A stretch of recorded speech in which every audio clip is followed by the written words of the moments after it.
Assalamualaikum warahmatullahi wabarakatuh.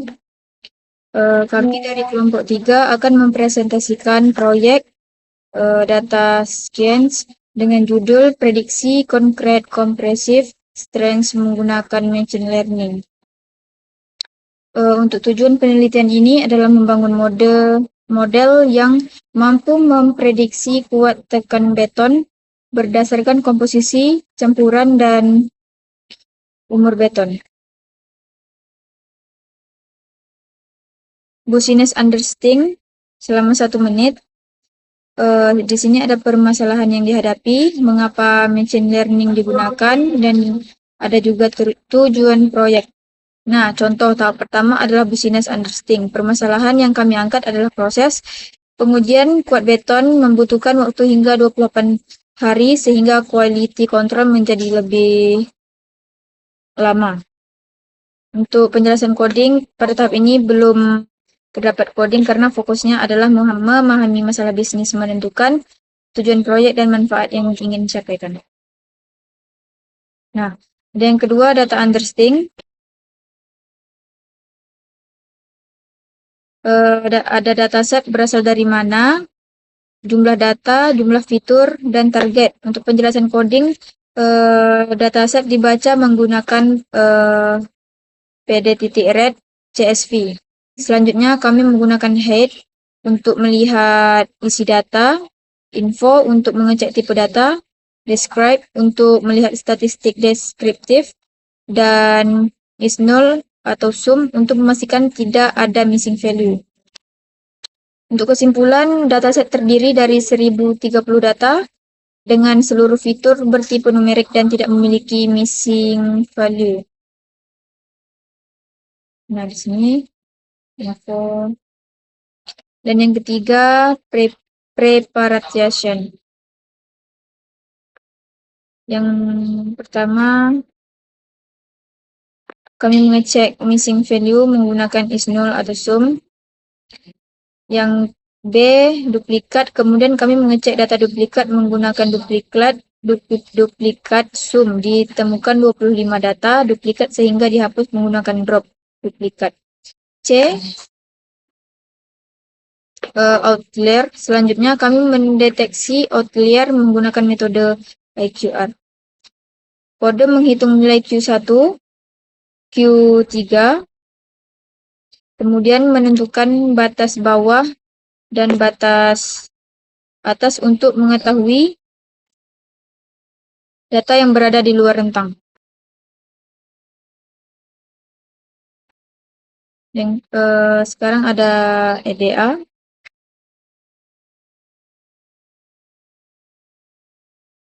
Pada tahap berikutnya adalah exploratory data analysis. Kami membuat histogram, heatmap, box plot, dan scatter plot untuk memahami pola data. Penjelasannya, visualisasi dibuat menggunakan Matplotlib.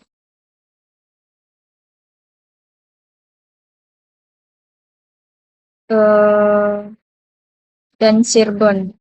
Untuk kesimpulannya, variabel semen memiliki korelasi positif terbesar terhadap strength, sedangkan weather berkorelasi negatif.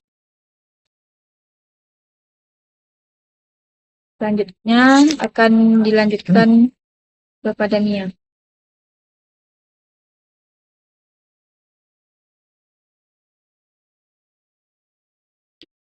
Assalamualaikum warahmatullahi wabarakatuh.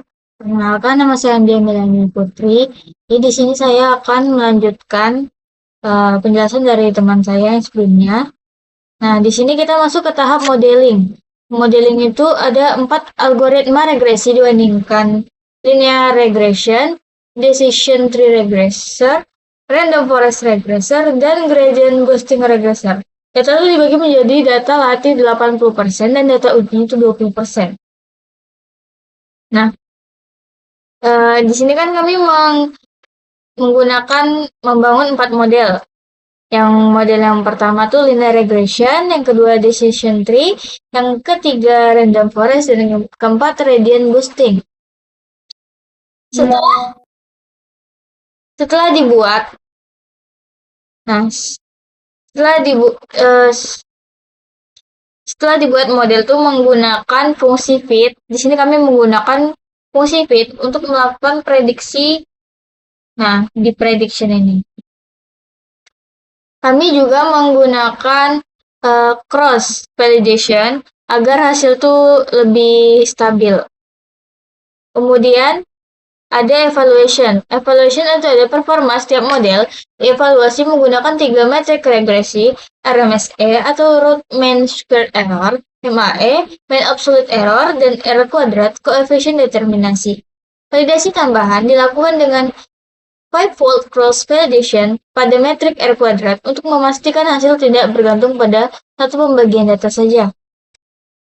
Nah, di sini ada RMSE. RMS ini digunakan untuk mengukur besar kesalahan prediksi. Dan MAE ini untuk menghitung rata-rata selisih absolut. Sedangkan R kuadrat ini untuk menunjukkan seberapa baik model itu menjelaskan data. Nah, ini adalah tabel hasilnya. Dari keempat model tuh, gradient boosting nih memperoleh hasil terbaik dengan nilai R kuadratnya 0,92. 0,920. Dan RMSE-nya itu adalah 4,88. Nih. Nah, 4,88.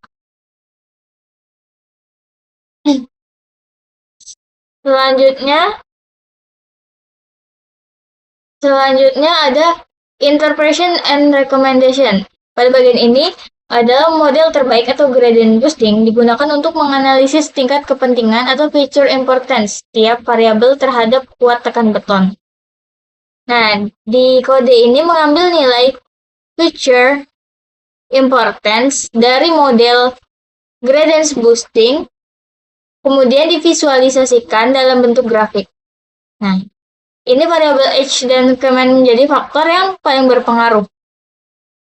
Jadi, untuk rekomendasi, berdasarkan hasil analisis, kami merekomendasikan menjaga rasio air terhadap semen, memperhatikan proses curing, serta menggunakan model gradient boosting sebagai alat bantu untuk quality control. Nah, terakhir, sebagai kesimpulan, seluruh tahapan data science data ini berhasil diterapkan. Kemudian, dari 4 model yang dibandingkan, gradient boosting itu memberikan performa terbaik dengan hasil nilai R kuadratnya itu sekitar 0,92. Jadi layak digunakan sebagai alat bantu prediksi kuat tekan betonnya sebelum hasil uji laboratorium tersedia. Sekian presentasi dari saya.